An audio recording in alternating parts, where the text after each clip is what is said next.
Hey, welcome back to Album April. It's April 27th, and today I listened to Graceland by Paul Simon. Paul Simon began as part of the duo Simon and Garfunkel, but after the duo split up, he went on and had a pretty illustrious solo career. His 1986 album Graceland ended up being his most successful album and winning Album of the Year at the Grammys. And I find that interesting because Graceland doesn't have the type of music that Paul Simon normally made up to that point. This entire album was inspired by him listening to South African street music and being very inspired by it. He even recorded a lot of it in Johannesburg. Upon initial release, this album was actually rather controversial, with accusations of not only cultural appropriation, but also just straight up plagiarism. And those controversies are something I will not touch on at all in this. I'm not saying anything one way or another about that, I just want to acknowledge that those controversies happened. I gave the album a listen today, and I wasn't really a fan of it. None of the songs on this album felt particularly strong or impactful to me.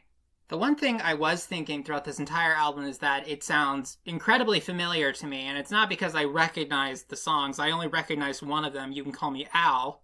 It was the fact that in this album in particular, but also kind of in general, Paul Simon sounds a lot like one of the people that got singing in Schoolhouse Rock. I mentioned briefly that John Batiste kind of sounded like Conjunction Junction yesterday, but in this one it's kind of uncanny. I was listening to the song That Was Your Mother, and it seriously sounded straight out of Schoolhouse Rock. I was half expecting him to start singing about busy prepositions always on the march. So yeah, sonically it sounds like Schoolhouse Rock. I guess that's a good or a bad thing depending on who you are. Lyrically, it gave me pretty much nothing. Some of it wasn't in English, and most of the stuff that was in English, I had no idea what he was talking about. Although I will say this, one of the more famous songs from this album is Diamonds on the Soles of Her Shoes.